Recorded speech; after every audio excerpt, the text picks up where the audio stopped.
நடிகரான ஆர்யா மீது போலீசார் வழக்கு பதிவு செய்திருக்கிறதா ஒரு சில தகவல் வெளியாயிருக்குது. இந்த ஒரு விஷயம் இப்போ சோஷியல் மீடியால பெரும் பரபரப்பை ஏற்படுத்தி இருக்கு.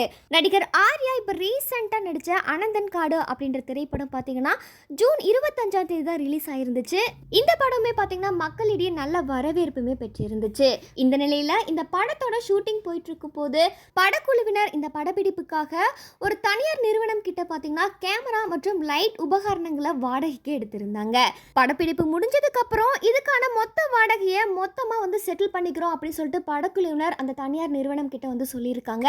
ஆனா படப்பிடிப்பு முடிஞ்சு அனந்தன் காடு திரைப்படம் பார்த்தீங்கன்னா ஜூன் 25ஆம் தேதியே உலகம் எங்கும் ரிலீஸ் ஆயிருக்கு. ஆனா இப்போ வரைக்கும் படக்குழுவினர் பார்த்தீங்கன்னா அந்த தனியார் நிறுவனம் கிட்ட வாடகைக்கான அமௌண்ட்டை கொடுக்காம இழுத்தடிச்சிருக்காங்க. கேமரா மற்றும் லைட் செட்டிங்கான வாடகையோட மதிப்பு மட்டுமே பார்த்தீங்கன்னா கிட்டத்தட்ட 1.80 கோடி அப்படின்னு சொல்லப்பட்டு வருது. இந்த ஒரு தொகையை தனியார் நிறுவனத்திலிருந்து கேட்கவும் போயிருக்காங்க. அப்போ அங்கே இருந்த ஒரு சில நபர் பார்த்தீங்கன்னா அவங்கள மிரட்டவும் செஞ்சிருக்காங்க.